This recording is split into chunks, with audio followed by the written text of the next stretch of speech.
I'm Dave Baker. And I'm Andrew Price. Welcome to Deep Cuts, the podcast where we pick a topic and walk you through the ins, the outs, and the nitty-gritty so you can appear like an interesting and idiosyncratic person at your next forced social function. Today's topic is... the Barefoot Bandit. Who was the Barefoot Bandit? Well, he was named Colton Harris-Moore, often referred to as the Barefoot Bandit.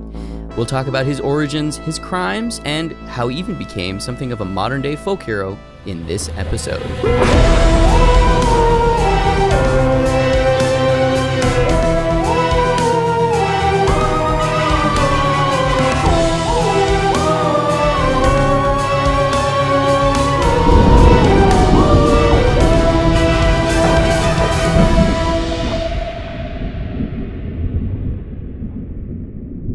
Act 1. A Child of the Woods. Colton Harris-Moore, known as the Barefoot Bandit, was born in 1991 into a turbulent environment that shaped much of his future actions. His mother, Pam Kohler, was a severe alcoholic, and his father abandoned the family when Colton was just a toddler. This created an environment of instability and neglect that would haunt Colton throughout his formative years. His home life was marked by chaos, with Colton often left to fend for himself in a world that offered little guidance or care. His mother's alcohol dependency resulted in erratic behavior, and it wasn't unusual for Colton to find himself alone, hungry, and trying to navigate life on his own. Colton's reaction to this neglect was one of retreat. He began running away from home at the age of 7, often disappearing into the woods surrounding Camano Island, where he grew up. For Colton, the woods became more than just a place of escape. They became a sanctuary. Unlike his home, where there was constant tension and emotional neglect, the woods offered a semblance of peace, a rare environment where he could feel in control of his fate. The wilderness was a place where he could survive by his own rules, without the chaos and unpredictability of his mother's erratic behavior. It was better in his mind than the alternative. We got a picture of young Colton Harris-Moore here. He looks like Central Casting put out a call for 1990s Dennis the Menace. Oh yeah, he's got. I mean. He was the real Dennis the Menace. He was the real Dennis. He was the OG. He was the OG Dennis the Menace. Yeah, I mean that's a pretty apt description. He does look like a cantankerous 90s child star. Yeah, this is the true Hollywood story where they have Colton Harris-Moore was such a nice boy before he got addicted to methamphetamines on the set of Skibbledy Jomp Jomp. I love Skibbledy Jomp Jomp. It's weird because I know that you've said before that you just don't really understand it. You just kind of feel like some of the misogynistic themes in it are just a little much for you. But you didn't really watch it growing up. It's true. For me, it's hard to remove that from the nostalgia of it. Yeah. So I can kind of look past that and really enjoy Squabbly Jomp Jomp for what it is, which is It's a time capsule too, which I can understand people liking it. Mm-hmm. And also Colton Harris-Moore's turn as the titular Squibbledy, who it was a young alien trapped in the body of a precocious 9-year-old who becomes obsessed with boobies. That's a fun idea. I get it. Yeah. Yeah, looking back on it, it doesn't hold up well that it's a sitcom about a child that loves boobs. Yeah. But at the time, I was loving every second of it. Yeah. I probably would have if I had seen it as well. As a 37-year-old man, it's kind of weird. Yeah. It's like a couple years ago, I decided to go back and rewatch Sailor Moon, and I'm like, this hits different as an adult. Mm-hmm. I don't know if I should be watching this. Mm-hmm. But when I was 9 years old, Squabbity Jomp Jomp, it was great. His catchphrase, "Let me honk 'em." Yeah, I loved "Let me honk 'em." I use memes like the "Let me honk 'em" memes all the time. Yeah, that's one of those famous GIFs reaction GIFs that people use a lot. Yeah. But people don't know what it's from though. It's it's just out of context. Yeah. Just go back to the script. Keep moving. There is something interesting about this though. Not Squabbly Jomp Jomp. That's a whole other episode. But we've done a few episodes about people living in the woods or returning to the woods, and there's also a lot of stories about people going into the woods. Well, I think it's a half because it's interesting because the show is I would say almost equally half me and half you. Like some of our interests overlap, and sometimes it's me pulling you into stuff I'm interested in, and sometimes it's you pulling me into stuff you're interested in.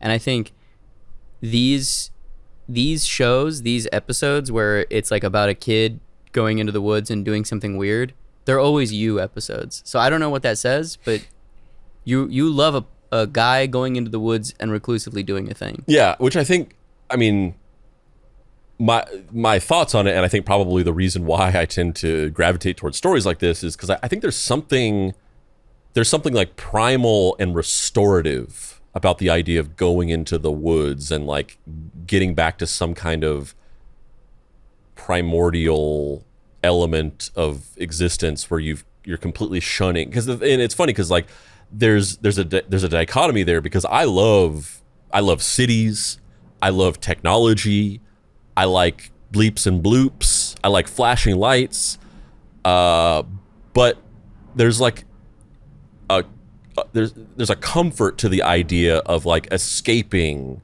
all of the, not just the issues, I'm not even talking about like, oh, like my responsibilities, job or whatever, but like just like the psychic oppression of modern society. And I feel like the woods just perfectly personifies that, where it's just like it represents like a timeless place that is untouched by the like techno-fascism of modern society. And also, you're something of a recluse too.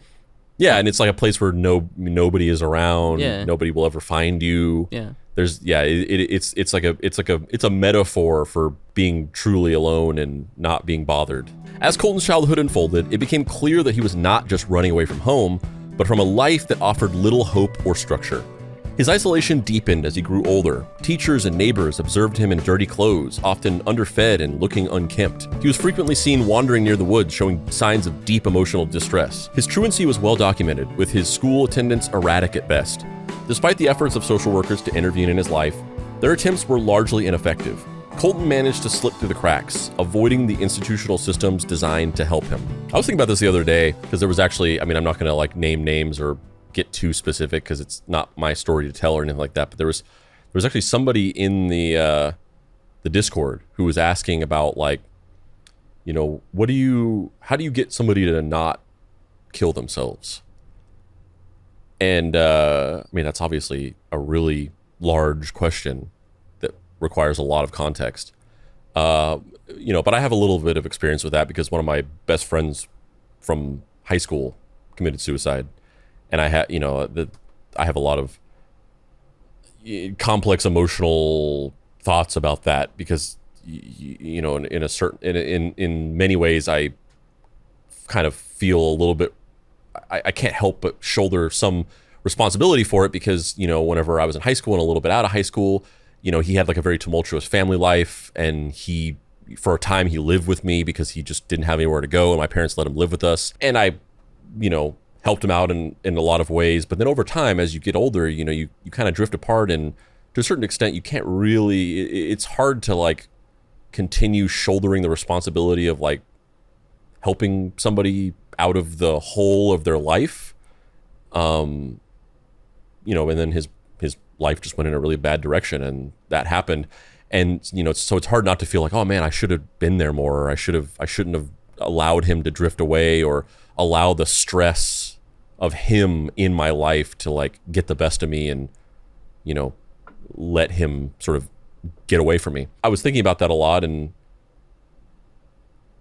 it's really tough because you see a situation like this where you have this kid who is just, he's wearing dirty clothes, he's just walking around in the woods. You see this person, I mean, to a certain extent you could get the state involved, and you can have some kind of state intervention, CPS and all these kinds of things, but there's a lot of problems with that system, and it's not necessarily a great alternative to put a kid into the foster care system or the adoption system. These aren't like amazing alternatives.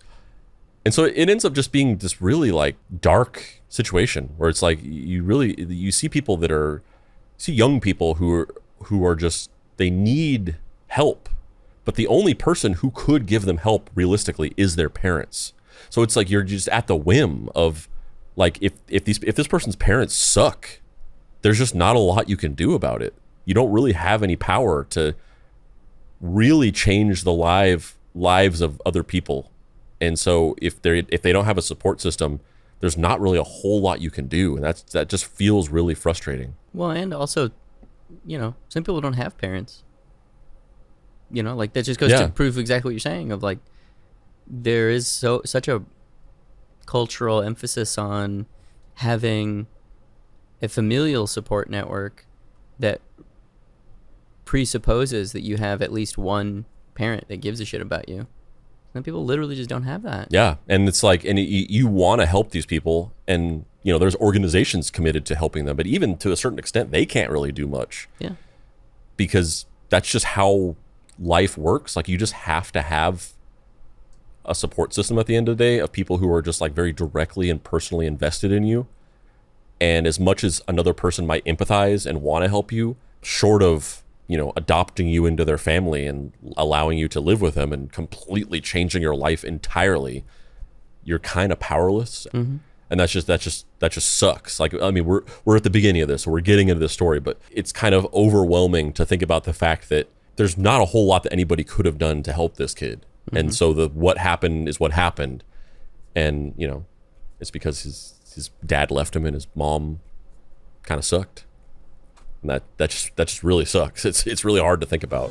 But he wasn't just living in the wilderness like the Lost Boys or Merry Men. Colton was also breaking into vacation homes, mostly abandoned throughout the year. These homes were the perfect place to seek shelter or supplies when the weather of his environment or family worsened.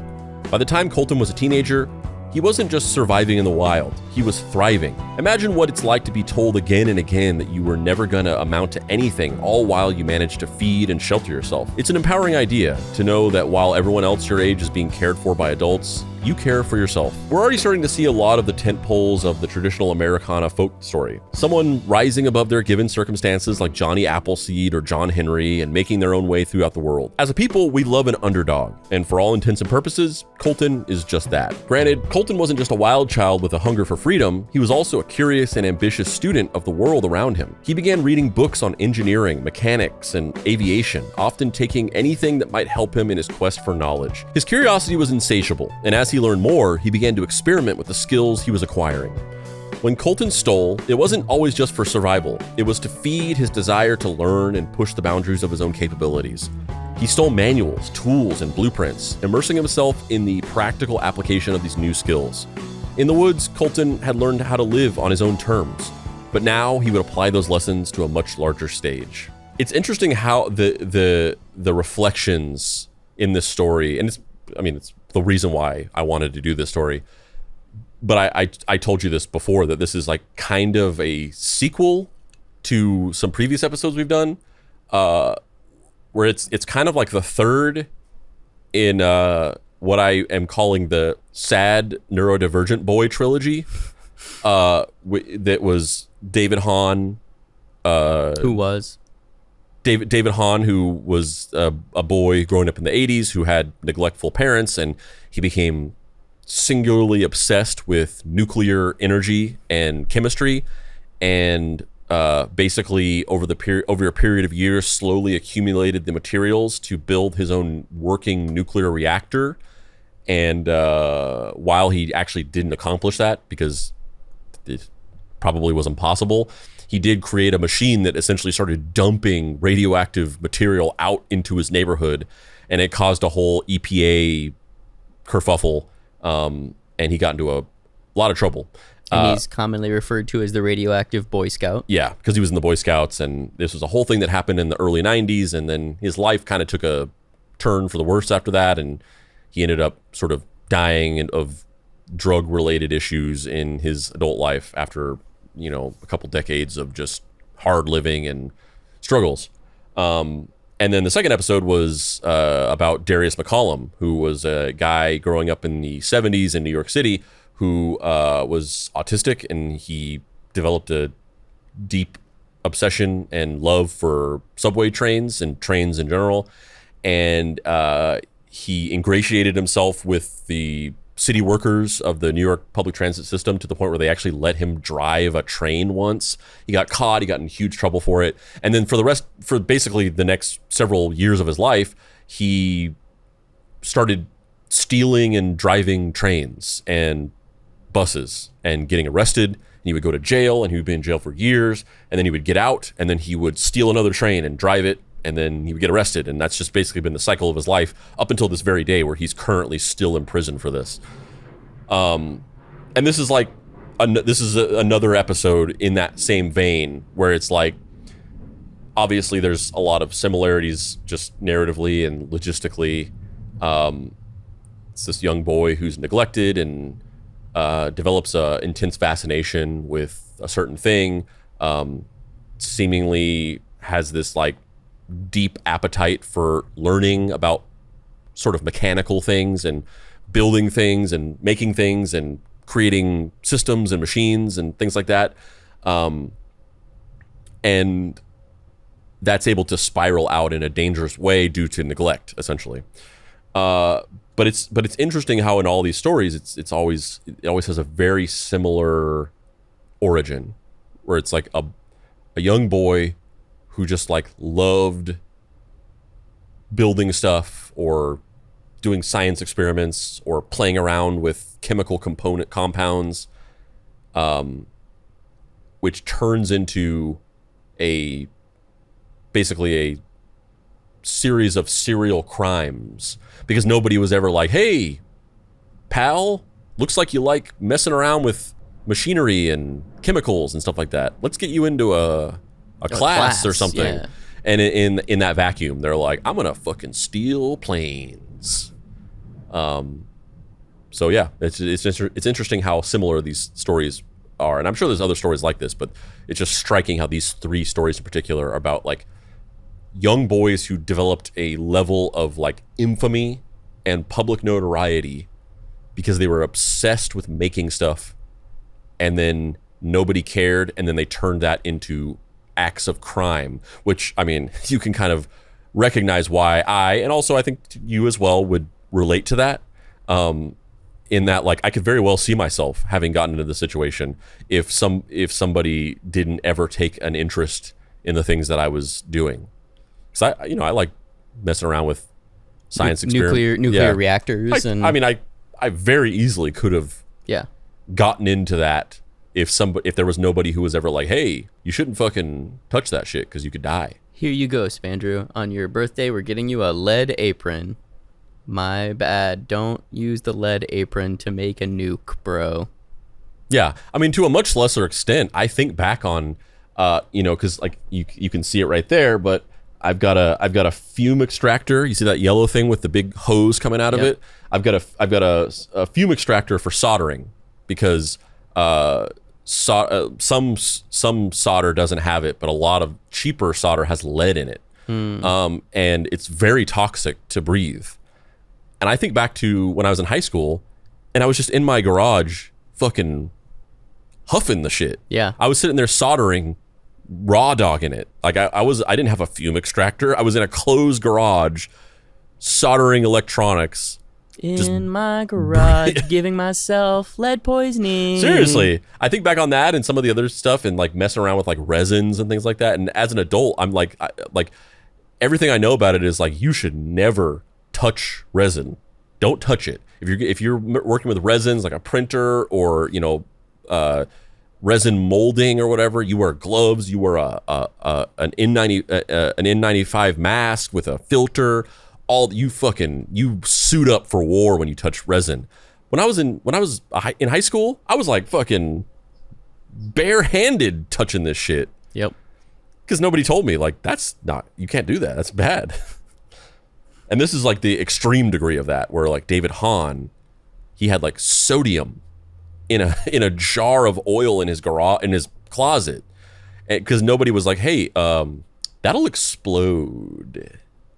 Also, uranium. Didn't he have uranium? Wasn't he enriching uranium? Well, yeah, I mean, eventually, but just in the early stages, when he was playing with it, like, he would have never gotten uranium if anybody had ever stopped to be like, there's a thing called cause and effect, where things you do have consequences. Yeah. And it's the same thing with Colton, where it's like, you know, his parents don't give a shit about him. He's living in the woods because his home life sucks, and there's nobody. And then he starts, out of necessity, he starts breaking into houses to get food.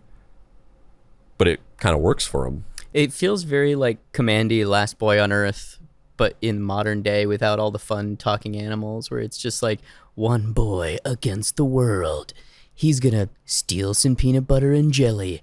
And also, did you know that he's kind of a criminal, but sort of, but not really, but also, yes, he really is. But as we're gonna find out, like, he did these things out of necessity at first, which is kind of understandable. I mean, you can't really fault a child necessarily for having a horrible home life to the point where he's living in the woods, and so he just kind of he has to like steal food. Like a modern day Aladdin. There's probably a better real person that I could have said, but that was the first one that came to mind. But then at a certain point, he's like, oh, this is kind of working for me, and I'm getting away with it, and I like it. And then you trade the paperclip for the Ferrari, where eventually it turns into like he gets a rush from stealing stuff, and then it gets bigger and bigger. I'm here in my garage, and I don't even read books, but I steal for the thrill of it. I don't even call it money anymore. I just call it fun units. Colton Harris-Moore's criminal career began almost innocuously, with petty thefts that seemed almost pitiable in their simplicity. His earliest break-ins were fueled by basic survival instincts, stealing bread, cans of soup, and frozen pizzas to stave off hunger. These were not the crimes of a hardened criminal, but the desperate actions of a child whose basic needs were neglected by an uncaring world. However, as time passed and Colton matured, so too did his criminal tendencies. What began as innocent thefts evolved into something more complex and dangerous. The quiet desperation of a child trying to survive on his own transformed into the audacity of a young man with a growing sense of invincibility.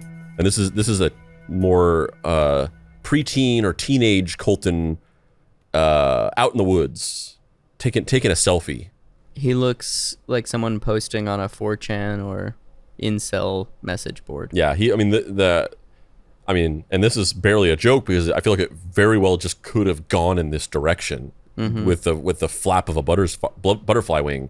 But this looks like the photo in a news article about a school shooter who just killed like 40 people and then got, sniped by the police. Like this is that photo.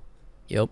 But also on the same hand, he looks like an Ansel Elgort type. Like Ansel Elgort if he was a guy in the real world with the name Ansel Elgort. Yeah. Ansel Elgort based on the novel Colton by Sapphire. It's more in the look than that. It's more in like the facial expression. Yeah, it's more the vibe. More the vibe. It's the vibe of it is he is like a 19-year-old generically kind of handsome white kid who the industry just suddenly decides is going to be the next big thing. And so he gets put in like 10 movies in a year and everybody gets tired of him. And then there's a breaking point where he either becomes Ansel Elgort or Timothy Chalamet. And it's like, which way is he going? Yeah. Is he going the Chalamet way? Or is he about to get Elgorted? Yeah. Is he about to get scorted off the premises? As Colton's crimes grew bolder, so did the response from the community and law enforcement. People began locking their doors, installing security cameras, and taking precautions they hadn't considered before. But none of it helped. Colton, like a ghost, moved unnoticed through the night, always one step ahead of authorities.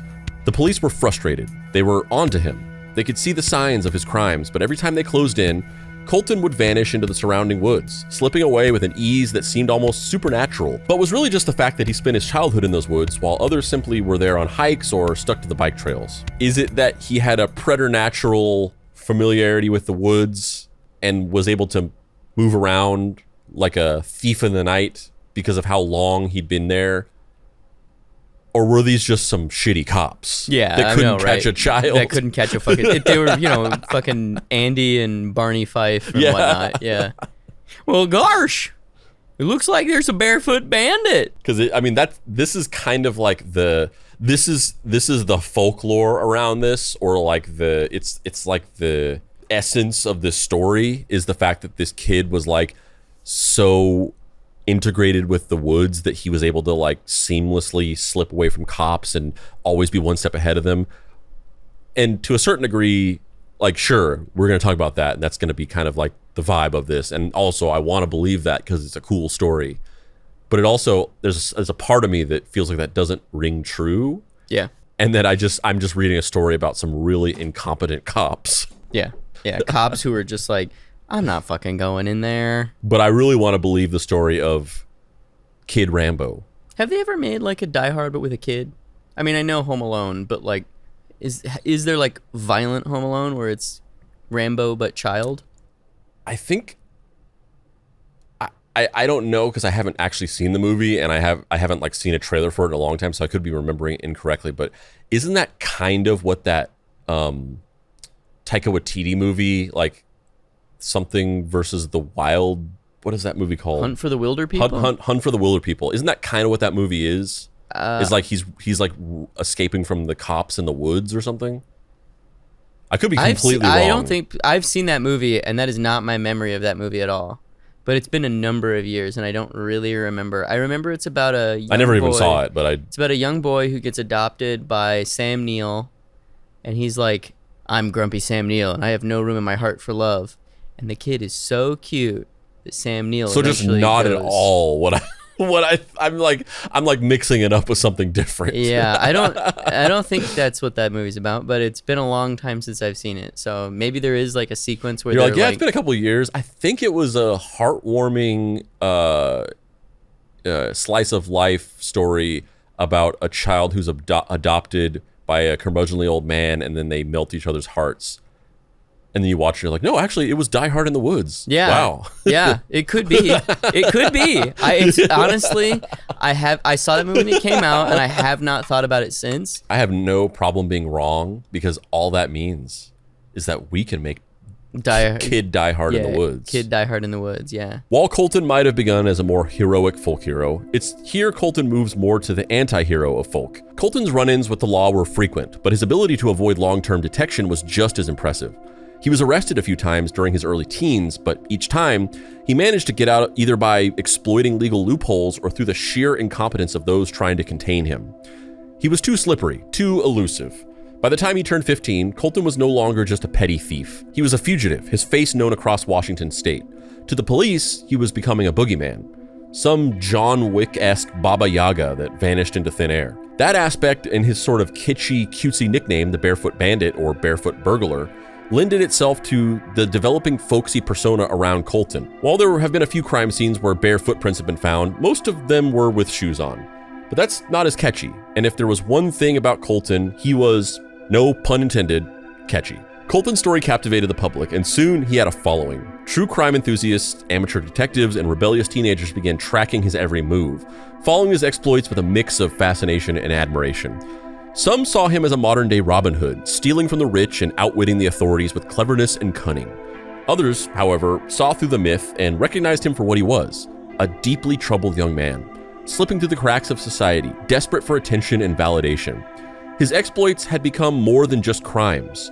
They were a way for him to assert control over a world that had ignored him for so long. Which colors and shifts the conversation we were having earlier. This kind of shifts it into another direction where, you know, you get into this like sort of voyeuristic or exploitative aspect of the story where this isn't just a troubled kid who's getting in trouble. Like David Hahn was not famous. Until the end of the story is people learned about David Hahn when the story was over, when they'd found the attempted breeder reactor and they had dismantled it and he had gotten in a lot of trouble, and that's when people knew about him. And then he was written up and there was articles written about him and a book written about him and all these things. But like Colton got famous while he was doing this. He became like it we're kind of saying, he became this sort of like modern day folk legend or hero or something like that. And so he's like out there living in the woods and he's like stealing stuff and getting arrested and released and all these things. And he's becoming well known not only in his community, but also, you know, outside of the community. And he's probably being reported about in the news and all these things. And people are kind of looking at it, like the idea of like looking at a child who's living in the woods and breaking into houses for food and like calling him some kind of folk hero. It's like, what are you talking about? He's a fucking kid. Yeah, he's a child who needs help. He needs like somebody to help him. He needs to be put into like a fucking program or something like that. Not for you all guys to be like, yeah, he's a modern day Robin Hood. No, he's not. Yeah, he's somebody who wants... This isn't the fucking 1500s. Yeah, he wants pigs in a blanket and like a sleepover with his friends. But you know what? He's like forced to steal food to survive. Yeah. So then you get into the you cross over into like, why isn't anybody helping him? He's famous enough that there's a lot of people that have eyes on this situation. Yeah. There's probably something that somebody can do rather than just sit around and be like, that kooky forest child. That kooky kid who really needs adult supervision. Don't love it. Don't like it. I don't like it. I don't love it. I don't want no more of it. I don't know. I try very hard, but I just can't rise above it. I don't know. I think it's not that bad, actually, now that I'm thinking about it. One of the most fascinating aspects of Colton Harris-Moore's criminal spree was his uncanny ability to outwit and toy with the police. It wasn't just about evading capture, it was about the psychological game he played with law enforcement, a series of calculated moves designed to frustrate and humiliate those who were trying to catch him. Colton wasn't just another runaway thief. He was a master at orchestrating escapes, leaving behind signs of his presence as both taunts and challenges. His approach was as much about mental strategy as it was about physical evasion. All right, so this is some security camera footage from 2010 of Colton, I guess, running out of some kind of condo complex or something like that I guess he was robbing. And then he's running from the police. I don't really know what's going on here. There's like a mob of people that are going after him or something. Is that what's happening here? It's not a lot of context for what's going on in this video. It's an AP video of a bunch of security camera footage. Yeah. There's no sound. Yeah, this is just the raw footage, and there's a guy wearing shorts with a backwards sun hat. I love that. Backwards sun visor, which is so funny because like literally a sun visor, it's only designed to block the sun from your eyes. It's not even a full hat. It's really great. Oh, is this them arresting him? Yeah. So it was honestly kind of disorienting to try to figure out what the fuck was going on in these video clips, but I guess it was just various CCTV footage or whatever that's called in the United States. Of the police and like just a crowd of like a mob of townsfolk who were just like chasing Colton and trying to catch him, and then they catch him out on a pier at a harbor, and they arrest him, and all these people are just gathered around taking pictures and video, which is again like, see all these people that are just there's a bunch of people just gathered around like recording him being arrested on their cameras, taking pictures and videos. That's like kind of, they're not like reporters, they're just people. Yeah, but that happens all the time now. The question is, why are they doing that, right? Because there's the version of that that's like, oh, it's a famous person being arrested, or it's the version of it that's like, oh, it's a kid being arrested by police. We need to film this in case the police are doing something nefarious. Yeah, but something about the energy of this doesn't feel like that's what they're doing. Yeah. It doesn't feel like they're like, recording for posterity, like in case the police do something bad. Yeah. It seems like they're just gathered around out of curiosity, and then they're just getting video footage of a fascinating thing. Like the body language of these people doesn't feel defiant at all. That's true. To me. Yeah, that's true. I could be wrong though. Maybe that might just be like the most defiance that a bunch of white people living in the Bahamas? Can muster. Yeah. Take, for example, the time when he slipped through the hands of police yet again. After a high-speed chase, Colton managed to break into a grocery store, but rather than simply make off with more goods, he left behind a mocking message, a giant chalk outline of footprints leading out the door, as if to say, "You missed me." This wasn't the first or last time Colton would leave such taunting symbols behind. Another time, he stole a boat and used it to hop from one island to another, outpacing police who were left scrambling on the mainland. Each time he pulled off an escape, he would leave behind these almost theatrical elements. At risk of sounding like the voyeuristic people that I was criticizing before, I kind of love these things. Like, it's a very specific thing because, you know, this was happening in 2010.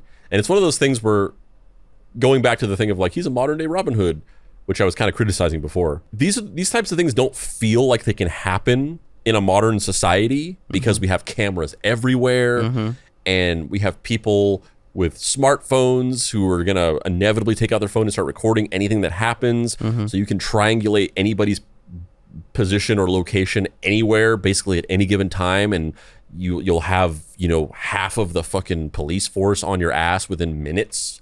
It feels like, it just feels like which is not a good thing, but it feels like in a modern society, number one, we're never truly alone or anonymous.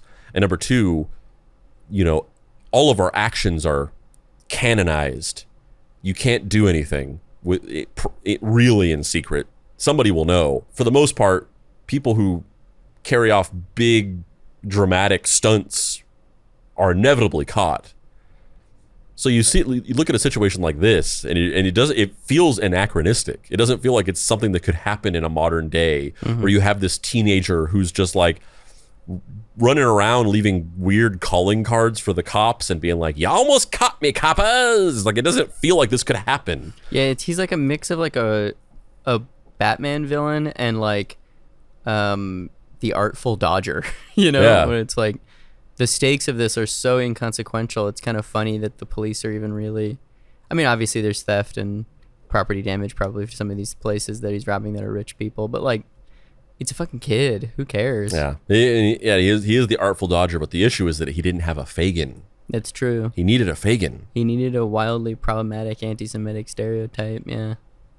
We all do. You're mine. Fuck, you're mine. God damn it. God damn it. God damn it. Jew minds think alike. But perhaps the most impressive and daring aspect of Colton's escapades was how he turned his getaways into a game or dare. It wasn't enough for him to escape. He had to humiliate his pursuers, make them feel stupid.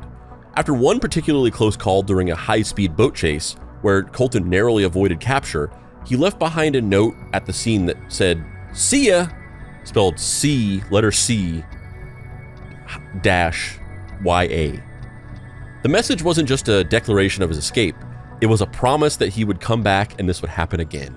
And here it is. This is a picture of the actual... Man, those are some crazy fucking feet, dude. Yeah. Oh, I mean, you try to draw feet in a fucking... while you're running away from the cops, yeah. I fucking dare you, bitch. Yeah. It's one thing to read about it, and it's another thing to see it in a picture. It's very funny. Yeah. Because it's like, it looks like a little kid drew it. Because a little kid did draw it. Yeah. That's just such a funny thing to say. Like, especially because, joking aside, in the heat of like, you're committing a crime, you're being chased by the police, and you think to stop and write "see ya." That's so funny. As news of his crime spread, so did his notoriety, and he became a figure of fascination, especially online. True crime enthusiasts, amateur detectives, and rebellious teenagers followed his every move, watching in awe as Colton outfoxed the authorities time and time again.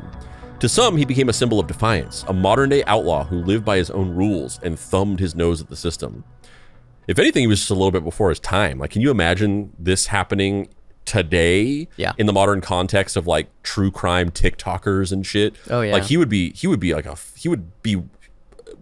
much more of a folk hero. Yeah, like, he'd be super popular. Yeah. And all those like geo map spotting people that like tell you tell me where I am only by using Google Maps. Those type of people would be like furiously live streaming them trying to deduce where he is. Yeah. If Luigi Mangione can be turned into a modern day folk hero, like this dude certainly would have. And maybe we live in the worst timeline because Luigi and Colton didn't start like the Avengers here, you know? Yeah. He's writing "Sia" and like drawing his little feet, and then suddenly there's like a shadow that like leers behind him. Mr. Harris-Moore, I'm here to talk to you about the Avengers Initiative. And it's Darius McCollum.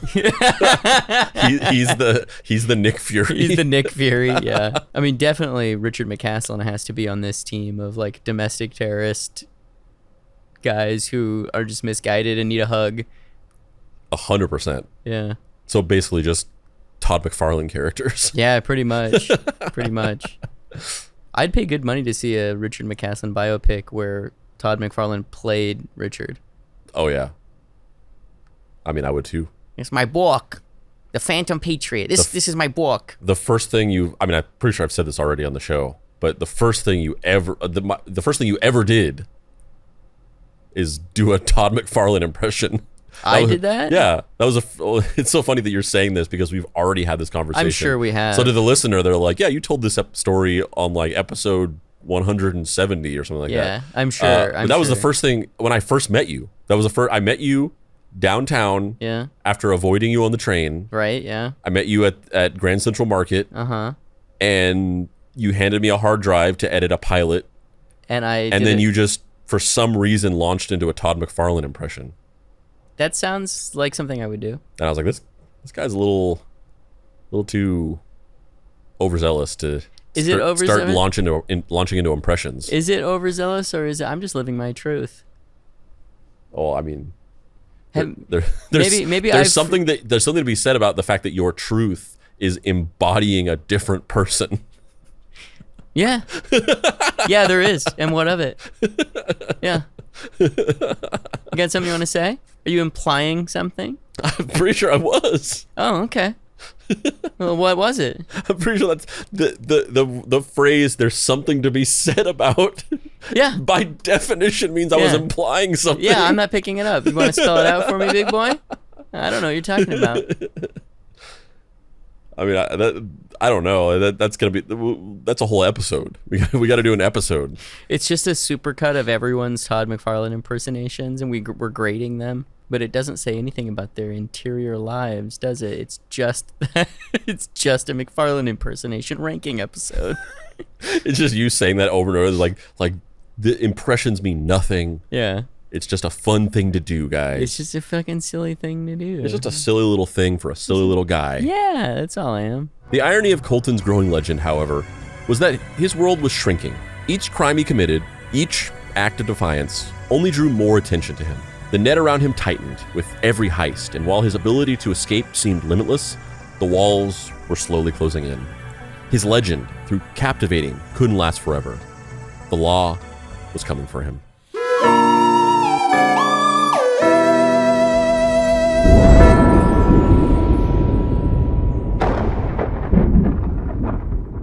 Well, speaking of the law inevitably coming for you for your transgressions against society, do you have anything to plug?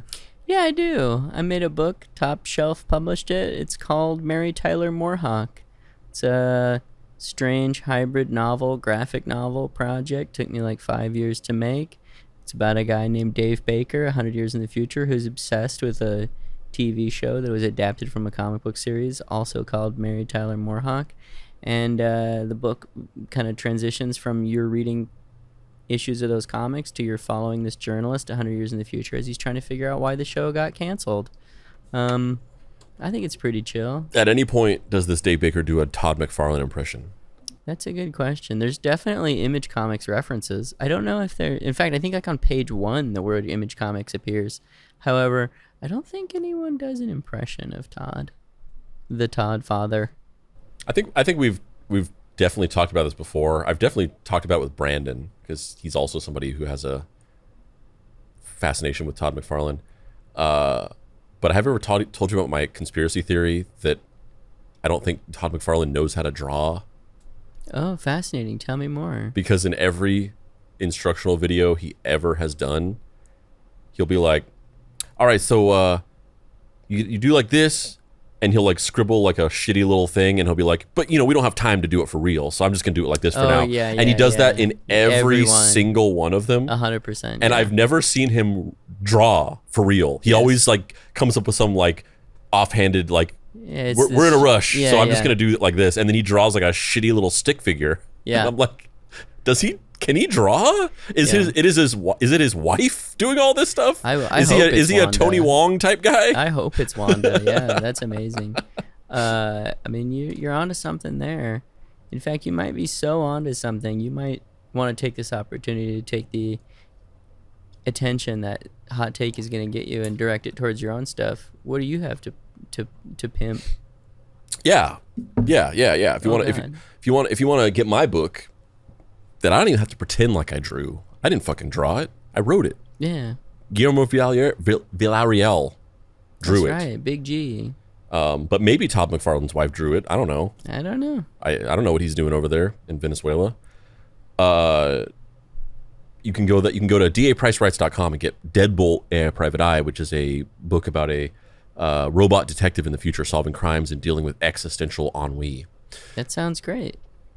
Yeah. I'd read that. You have, I think. You told me you did. I 100% have read it. Your words are on the book. They are. That's true. I have a pull quote on the back of the book. Mm-hmm. I'd read it. And it's like somehow a Todd McFarlane impression. Yeah, it's weird how that works. We had to develop a special font. Yeah, it's weird how that works, huh?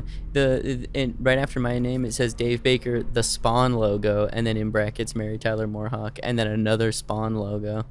Yeah. Yeah. Mm-hmm. Weird. Yeah. You can also follow us on social media by going to Facebook and searching Deep Cuts Podcast. You can also join our Facebook group called the Deep Cuts Podcast Facebook group, where we talk about the show, we make memes, we hang out. You can join our Discord server, bit.ly.com/deepcutsdiscord, where we also talk about the show, make memes, hang out, play games, and other fun stuff. You can follow us on Instagram at Deep Cuts Pod. You can follow us on TikTok at Mystery Treehouse. You can follow us on YouTube, Deep Cuts Podcast. And you can follow me on TikTok at Treehouse Detective, where I make fun videos about facts about pop culture history and other cultural oddities. And you can subscribe to my Substack, where I do longer form writing. Substack.com or substack.treehousedetective.com. And now, back to the show.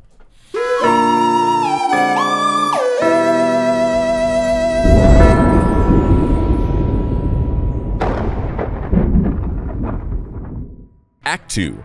The Sky is the Limit. Colton Harris-Moore's evolution from a small-time thief to a national and international criminal mastermind took a truly audacious leap when he transitioned from stealing cars and boats to something far more remarkable: stealing airplanes. This shift in his criminal activity marked a moment where his story crossed into the realm of the absurd, the kind of outlandish, larger-than-life exploits that seem better suited for a Hollywood movie than real life. Up until this point, Colton's crimes had been fairly conventional, if not petty. He was a runaway, a burglar, a car thief, and a master of evading the police on foot. But his next move catapulted him into a different league entirely. This is where Colton's legacy becomes more outlandish. What made this particular move so remarkable was the sheer audacity behind it. Colton had no formal training in aviation. He had never sat in a pilot seat, never gone through the rigorous process of flight school. Yet he managed to teach himself how to fly by doing what he had done throughout his criminal career. He studied. He pored over aviation manuals, memorized flight mechanics, and took to the internet to watch countless YouTube tutorials. It was an almost unbelievable feat of autodidactism, a testament to Colton's unshakable confidence and his hunger to conquer not just the world around him, but the very skies above. It also speaks to like somewhat of the flip side of this thing that we're talking about, where it's like this insatiable appetite for learning and making things and building things unchecked metastasizes into a life of antisocial behavior to like an extreme of committing crimes and getting in trouble and being arrested and all these things. The flip side of that though is like it takes the training wheels off, or it takes the bumpers off, where when I was a kid, like I would have never dreamed of trying to learn how to fly a airplane, because like, why the fuck would I do that? Nobody's gonna let me fly a plane. But for Colton, he's a fucking homeless burglar who is really good at running away from the cops. So he has no guardrails. He's not like, nobody's gonna let me fly a plane. He's like, I want to learn how to fly a plane so that I can steal a plane and fly a plane. Yeah. Like, obviously still very antisocial behavior, but like, it's like weird, there's like a weird purity to it that you almost kind of have to admire. Like there's a romanticism to like, well, I want to steal the plane so I can fly. Yeah. It's not like, oh, so I can do something with it or go somewhere specific. It's just, I just want to do it so I can do the thing. But there's also something almost enviable about having no boundaries to your ambitions, which you can have when you're older. Your ambitions can become much larger in scope once you turn 18 and once you have maybe built a career for yourself, and you have a lot more freedom and a lot more resources to do things. But as a kid, your ambitions are very limited because your life is fundamentally controlled by another person. You know who is another person in this ecosystem of autodidactism and metastasized ambition that we haven't brought up? Malachi Love Robinson. Yes. But unlike these other three people who really are autodidactic and have learned and struggled and self-taught and evolved themselves to do a thing that may or may not be legal, he went out and just did all the stuff even though he had none of the skills. Yeah, he skipped to the part of, I'm just gonna start a doctor's office. Yeah, if anybody doesn't know him, we did an episode about this guy, Malachi Love Robinson, who's often referred to as the real-life Doogie Howser, who was like a 15, 16-year-old boy who decided he was going to just start a doctor's office. He was like, I am a doctor now. And he got, like, legally set up as though he was running a doctor's office and, like, was prescribing medication to people and, like, doing all this crazy stuff that he had no means or education to do. And he habitually did this. He would like sneak into surgical bays and pretend to be a doctor. And he would, yeah, it's a really interesting, fascinating, insane story. Yeah, and it is, it does, and it has a lot of overlap, particularly with Darius McCollum, where Darius McCollum, he got a hold of an MTA uniform, the vest, and he would walk around and he would pose as an MTA employee, and he would drive trains. And get into control rooms and hang out and stuff like that. But in his case, like, as was kind of the big theme of the episode, he had the goods, so to speak. Yeah. Like, he should have just been given a job doing that because he was a better train driver than most of the actual employees. Yeah. But for liability reasons, they just were never going to give him the job because whenever he was 15 years old, he was caught driving a train, and it was a huge embarrassment for the organization and stuff like that.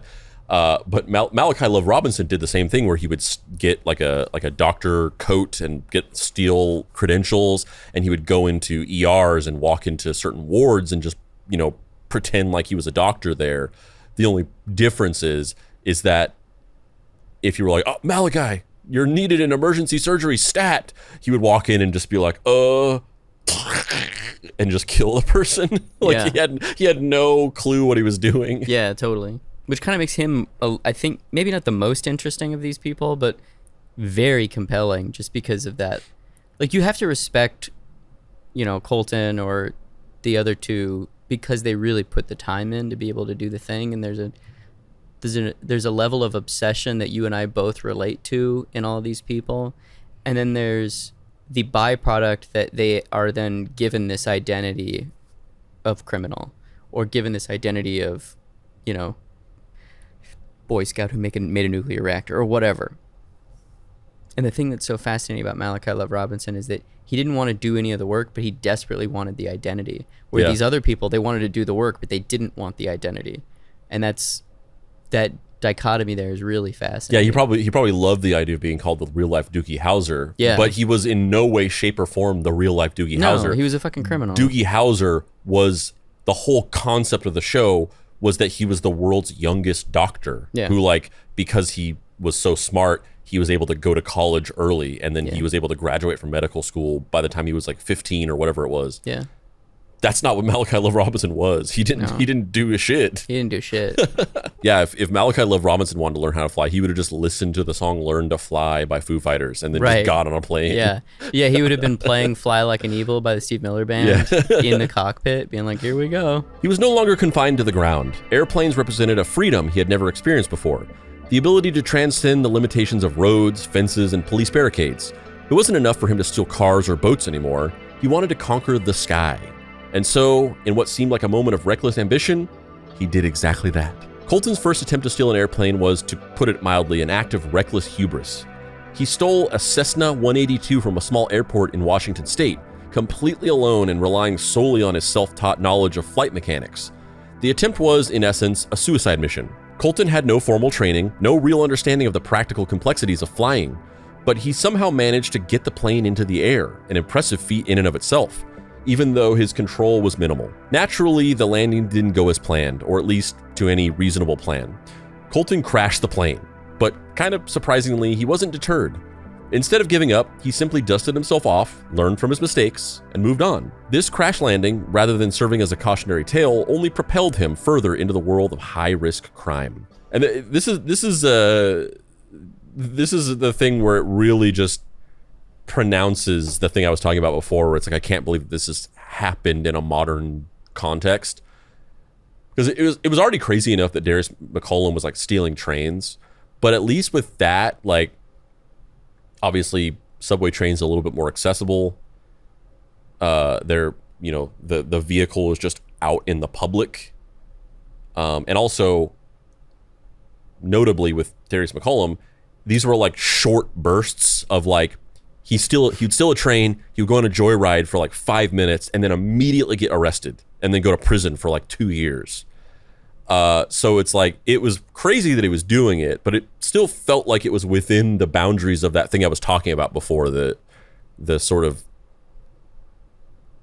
surveillance techno-fascism of a modern society where you can't really do anything without having the cannon of everybody on your ass within 3 seconds. It's crazy that Colton was like, I'm flying a plane.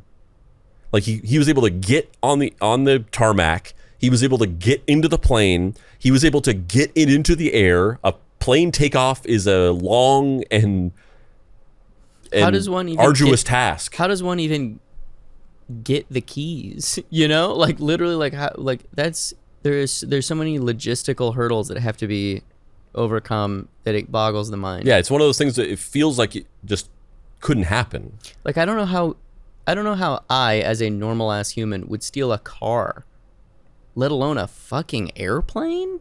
Well, yeah, but you wouldn't steal a car. You wouldn't steal a purse. Right, yeah. My bad. Here's the thing. If I could do it in my bedroom, I absolutely would steal a car. You don't know me at all. Yeah, you don't know me at all, sucker. This is why you're my Fagin. You mother... I said it first. I got dibs. Okay.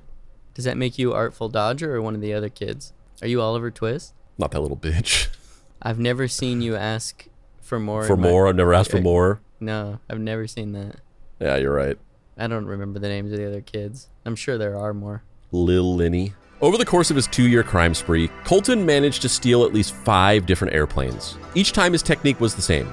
Take off in a small plane, fly it for hundreds of miles, and crash land in remote areas, often fields or near lakes, before vanishing back into the wilderness to continue his life on the run. His flight path grew bolder and more daring with each new theft, and his ability to navigate the skies became nearly as legendary as his ability to disappear into the forests of Washington. Granted, these were more dine and dash thefts than investments, more akin to stealing a plane in Grand Theft Auto. 5 planes. He stole and flew 5 planes. That's so crazy. That's fucking nuts. That's more planes than I've ever been in. That's not true. I've been in so many fucking planes, but like, that's a lot of planes. I mean, it's insane. He stole and crash landed 5 planes. Why don't they call him the Barefoot Plane Jacker? Yeah, they're burying the fucking lead. They really are. Like the Barefoot Bandit? Who gives a fuck about him breaking into houses with his shoes off? Yeah. He was fucking stealing planes. Yeah, he's a skyjacker. You know what I mean? He's a sky pirate. Dude, he is the sky pirate. Fuck the Barefoot Bandit. He's the sky pirate. Yeah, Colton, Captain Sky Pirate. Captain Colton, the sky pirate. I am the captain now. I am the sky captain now. He's the sky captain and the world of tomorrow. Dude, the world of tomorrow cannot contain how much sky that guy's gonna captain. Yeah. The Barefoot Bandit? Lame. The fuck? Lame. That's like fucking naming like that's like naming Hulk Hogan like Blonde Terry. I kind of love that idea, though, that he would rebrand as Blonde Terry. Yeah. One of Colton's most audacious acts was a flight that took him from Indiana to the Bahamas, over 1,000 miles of open ocean. This was a monumental task, especially for someone with no formal training and a steep learning curve. The flight itself was a gamble, but Colton, who it seems has no sense of self-preservation, pushed forward. After enduring the long journey, he managed to land on Great Abaco Island in the Bahamas, a moment that was equal parts triumph and hubris. His luck, however, was starting to run out. The authorities were closing in on him, and Colton was becoming a major target for law enforcement. I love the idea that they would like catch him by setting up a giant mousetrap at an airfield that just has a plane in the middle of it, like a piece of cheese, and they come get it. And he would totally do it because Yeah. he was a fucking crazy person. He's a fucking maniac. Yeah. He was just like, I'm fucking stealing planes Yeah. and flying them to the Bahamas. Where if I crashed over, I the learned water, this I would- on YouTube. Yeah, that's wild. I mean, you got to give props to whoever that fucking YouTuber was. Like, Yeah. your shit works. Yeah, it does. Yeah. By this point, Colton's escapades had escalated from quirky small-town burglaries to serious federal offenses, and the FBI had joined the manhunt. His plane thefts, combined with his audacity and brazen disregard for the law, elevated him from a local legend to one of the most wanted criminals in the United States. The media coverage of his crimes was sensational, and his ability to outwit federal agents turned him into something of a folk hero, albeit a deeply flawed and dangerous one. And if it's one thing we know authorities hate, it's an anti-hero. Someone who lives on the fringe and operates under their own moral standard. The more the authorities tightened their grip, the more Colton seemed to slip through their fingers. Despite an army of law enforcement officers tracking his every move, Colton managed to remain elusive, evading capture time and time again. His reputation grew as a result, and while he was an outlaw in the eyes of the authorities, he had become an icon of defiance to many, especially those who saw him as a symbol of someone who had risen above the rules that society had imposed on him. But despite his newfound infamy, Colton was running out of places to hide. The authorities were closing in, and his escape to the Bahamas was going to be his last. Colton, Bahamas, come on, pretty mama, get your plane on, go flying. Don't be on the drowning, 'cause of Colton, Bahamas, cops are coming for you. Yeah, we're going. We'll steal that plane and then we'll drive it slow. That's where we wanna go. Colton, Bahamas, prisons where we're going. Yeah, we're flying of water, man of YouTube. That's a callback to something that was just said off the podcast. So to everybody else, they're just like, oh, they just started singing Kokomo for some reason. Oh yeah, But that was actually a callback. it was a callback. But also, Colton, Bahamas is really funny. Ooh, without it, Kokomo. It's really funny to me. Steal that plane and then we'll drive it slow. My mom liked alcohol. After he crash landed his plane, Colton was captured in July of 2010 on the island of Eleuthera in the Bahamas. His capture was the result of a long international manhunt that involved law enforcement agencies from all over the world. And here he is, arrested. A little bit older, a little bit more grizzled, a little bit more hardened, Definitely a beshewed. little bit more El-Gorded. Dude, he's El Gorded, all right. El Gorto. El Gordita Crunch. Yeah. Baja Blast, man. That guy. He's blasted. He's blasted. He's wearing some kind of like.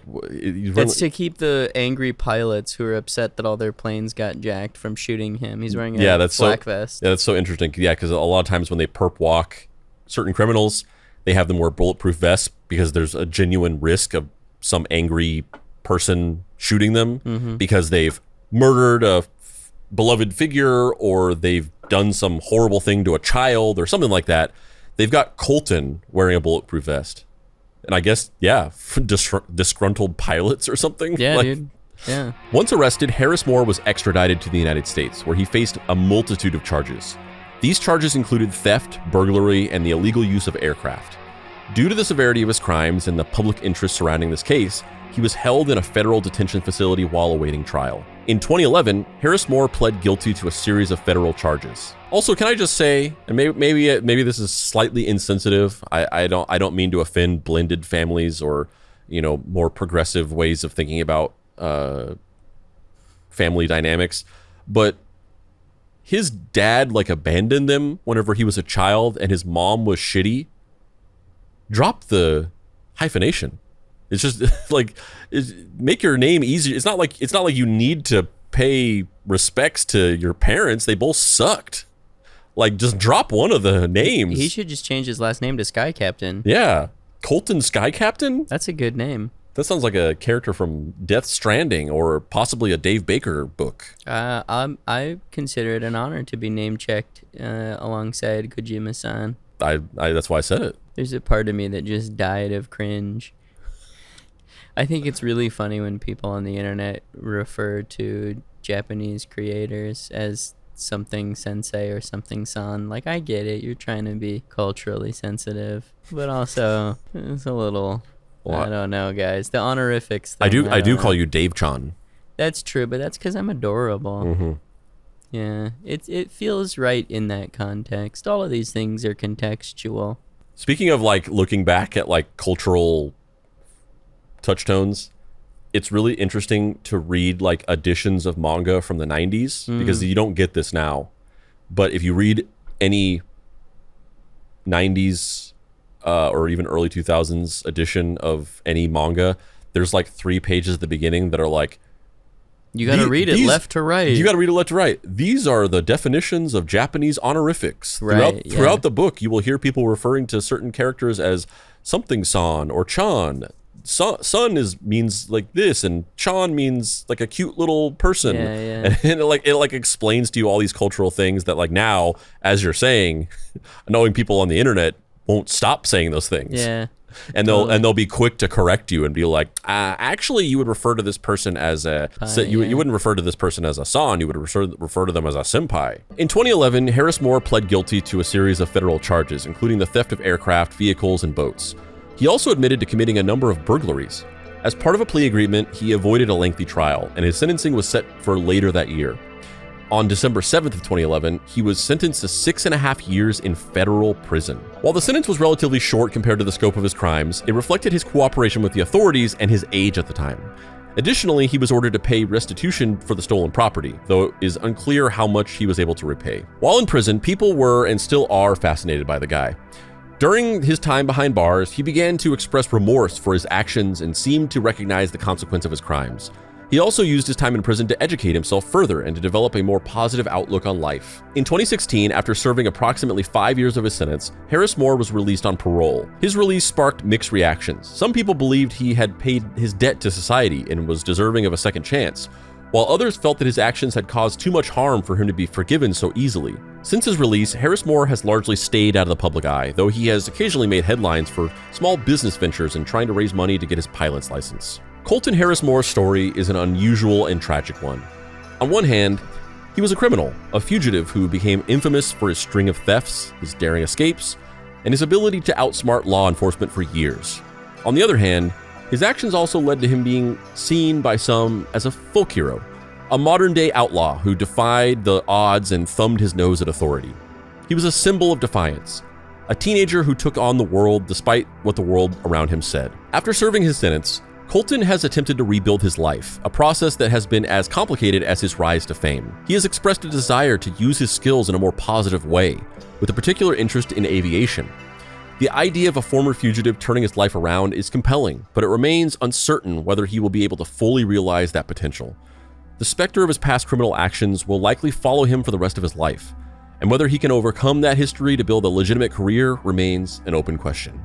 It does, however, seem like he's trying. The year he was released, Colton set up a GoFundMe in order to raise $125,000 to get his pilot and helicopter certification. Granted, it was shut down whenever people found out that he had still not paid off his remaining debt. While he did receive $1 million from Hollywood for his rights, most of that went to paying off the very expensive planes Colton continuously crashed, having not nailed down the landing part of flying. When you look at the totality of Colton's story, it's not surprising to see how he became so beloved. It has all the broad strokes of folktales that we as people have been telling for centuries. The highs and lows, the risks and daring chances. Everything about it works as something we want to celebrate. But that celebration stems from something inherently dichotomic in us, a need to want and condemn whispered in the same breath. He remains one of the most bizarre and captivating figures in modern criminal history, a barefoot teenager who stole planes, evaded the FBI, and lived a life that seemed too outrageous to be true. And when he was caught, he was quick to be sentenced and punished, then forgotten. Who would you cast in a Colton Sky Captain movie? I mean, the answer is simple. Ansel Elgort? Yeah. Yeah. He's canceled though. I don't think Yeah, that's happening. obviously notwithstanding, I think he was accused of rape. Like, oh my gosh. Yeah, like obviously not now, but I mean like conceptually. Before we knew, I would have cast a Baby Driver era Ansel Elgort. But in lieu of that, probably have to go with the unproblematic king, Clark Duke. Interesting. He's like 50 now, isn't he? Yeah. Maybe just CGI maybe him. a younger Michael Cera. Oh, that's really good. Yeah, young Mike Cera. He prefers to be called Mike by his friends. I saw him on the street once, and we made eye contact, and he looked like he was gonna vomit. And then he like put his head down and walked away really quickly, and I was like, man, I'm not gonna fucking say anything to you. It's fine. I mean, look at you though. Oh, you're saying he was so taken aback by my physical beauty? Oh, interesting. Your physical broody? Well, I am very brooding in my private life. I brood a lot, you know. Yeah, sometimes you don't. I'm watching you on the cameras I've had installed in your apartment. And right, of course. I'm like, what is he doing? I think Colton Harris-Moore is very interesting because I know we've been talking about him as an urban folklore character, which is kind of true, but also because he didn't have like an injustice that he was writing other than his own parents' fucked up abandonment. It's kind of interesting that his gut instinct at every juncture is not to reach out to other people and not to pursue connections with a broader societal base, but to run away from everybody. He's living out in the woods by himself, and then when that gets tired, he's like, I'm gonna literally like run away from the earth. I'm gonna like fly away. Like, it's very interesting. I don't know that it's necessarily folkloric, but it's kind of mythic in some way. Yeah, and I don't necessarily think about it in the way of a folk hero because, I mean, everything he did was fundamentally, and I don't necessarily say this in a negative way, but everything he did was fundamentally selfish. Yeah, it was survival based. Yeah, right? Not to say like, oh, he was a selfish guy, but I just mean like nothing he did was some kind. There was no anti-hero aspect to it. He wasn't like fucking letting animals out of cages or like, you know, distributing wealth or something like that. He was just living in the woods and he needed to eat, and then he realized that he was like good at stealing stuff, and then he just started stealing bigger things.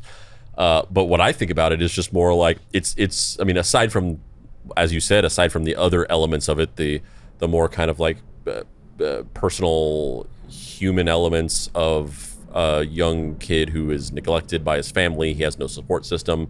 He's sort of like shunned by society and resorts to higher and higher stakes criminal behavior that could have been avoided if there was somebody around to just, you know, talk to him a little bit. Get him some flight lessons. Get him some flight lessons. Aside from that stuff, the thing I look at it as is like, it just looks, there's something really fascinating about this idea of just like rejecting modern society entirely and just being like, I don't need to integrate into society. I don't need to have any of these amenities. I don't need to become a part of any system. I don't want to get put into foster care. I don't want to get any kind of government assistance. I don't want to get any support from anybody. I just want to like be a man of the woods.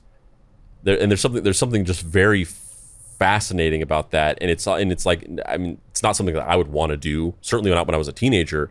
I would have been freaked out. But on the same hands, there's something kind of like existentially, it scratches some kind of itch somewhere for like the part of a human being that longs for rejecting modernity and embracing tradition.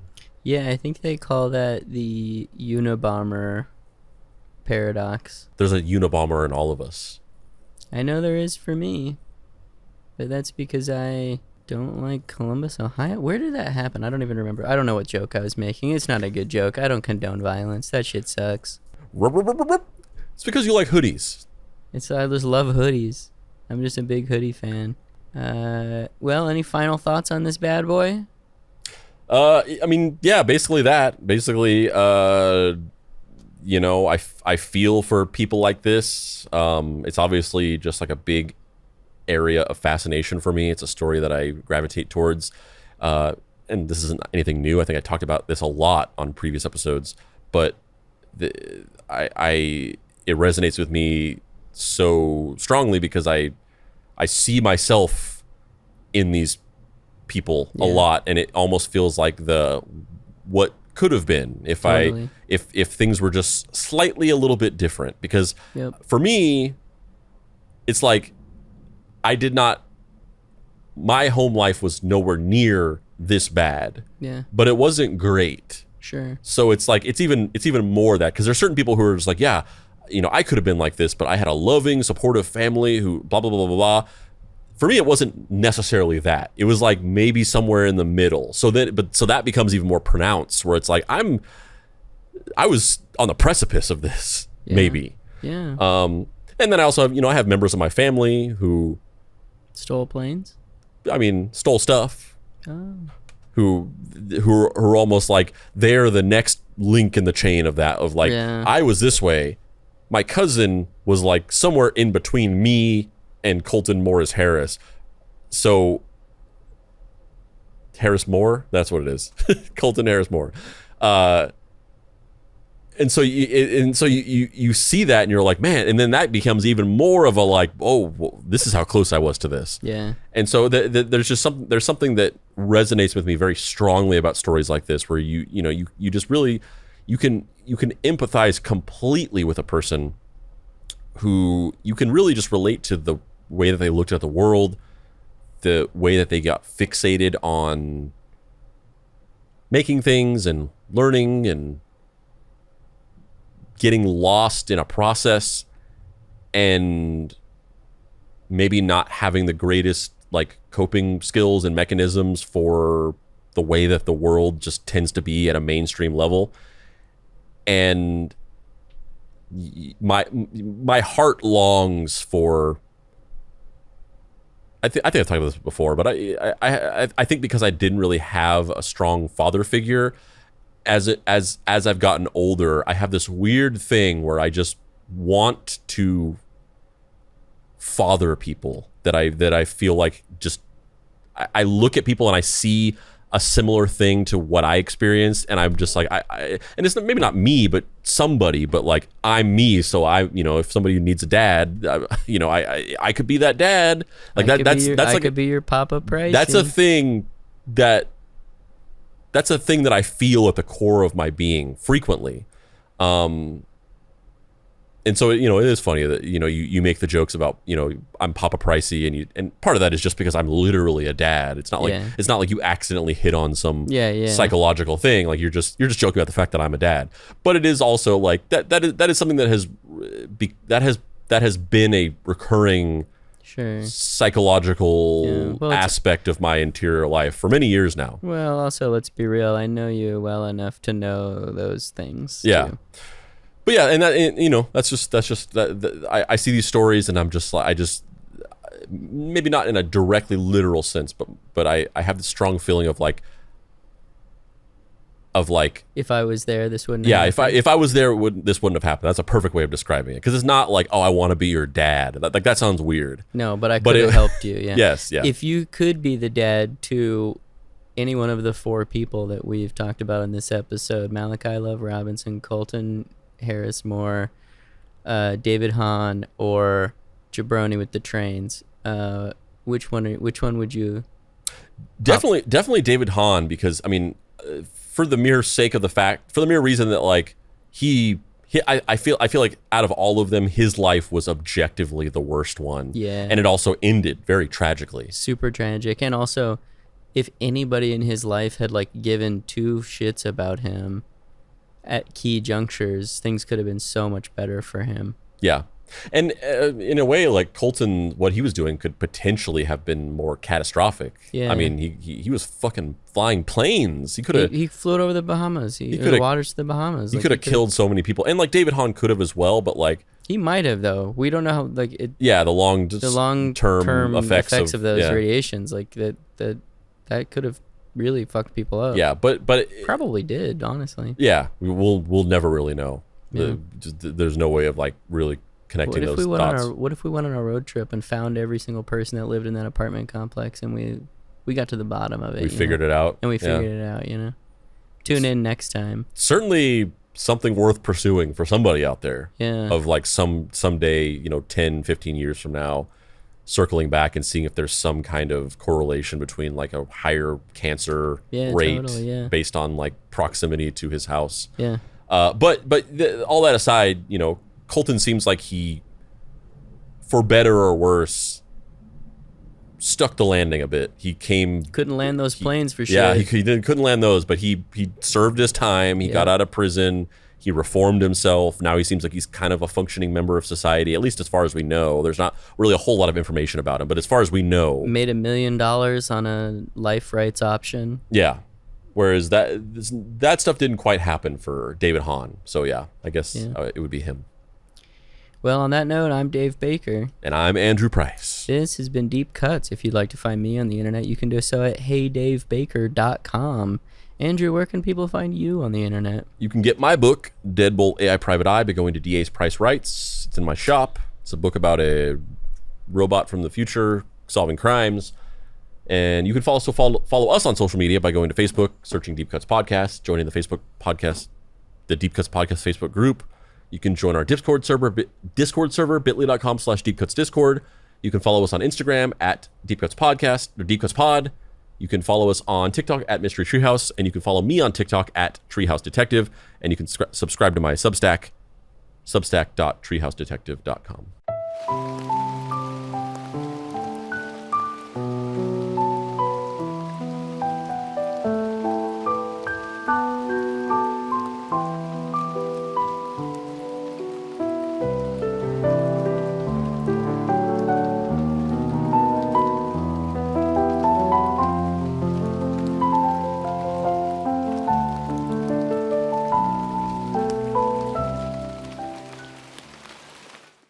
I mean, I don't know if I ever told you this, but friend and temporary host of the show, Steven Reyes, we had the opportunity to pitch a reboot of Home Alone to Fox. Is that before Fox was owned by Disney? I forget. The version of Home Alone that I came up with was... and this was a long time ago, so she was still a kid. But I came up with a gender-swapped version of Home Alone where Millie Bobby Brown is the Kevin McAllister character. She is, and once again, this pitch is a time capsule. Millie Bobby Brown as like a 12-year-old. She's the daughter of an Elon Musk type tech billionaire. And he lives out in a massive mansion compound in the middle of the woods, and he's like away on business, and she's supposed to have like her nanny or babysitter or whatever come and stay with her for a couple weeks. But then something happens where the babysitter calls and tells her that she can't come, and she's gonna have to tell her dad that he's gonna have to get a different babysitter. But then Millie Bobby Brown tells the dad that everything's fine, so that she can stay home alone for these 3 weeks or whatever. The Elon Musk guy, he has this new microchip that is gonna like revolutionize driverless vehicles or whatever. A rival corporation sends these two burglars played by Key and Peele.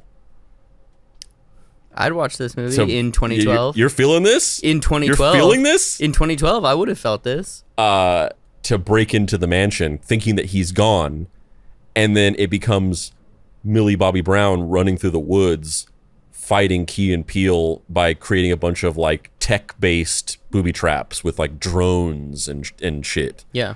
But They ended up making a reboot of Home Alone that was a little British kid who like steals a doll from Rob Delaney and then they try to get it back from him. It's the kid from the Hitler movie that Taika Waititi made. Yeah. The best friend in that movie, right? Yeah. Yeah. Yeah.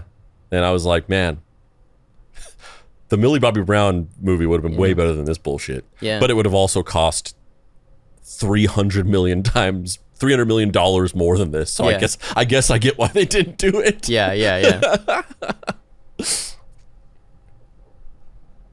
But we can do it. Yeah. But we'll change it to like Shmrilon Krusk. Yes, I mean it wasn't literally gonna be. I wasn't like no, it was gonna be fuck you. Don't backpedal. We're gonna stunt cast Elon Musk in this. He was an Elon Musk type guy. No, it was literally him. It was to connect it to the MCU because Elon Musk literally is in fucking Iron Man 2. Yeah, and it was him in universe of the MCU. Yeah, at Fox. Yeah, that's exactly what it was. That's what we said. Yeah. It was you. It wasn't Steven. It was you. That's true. It was.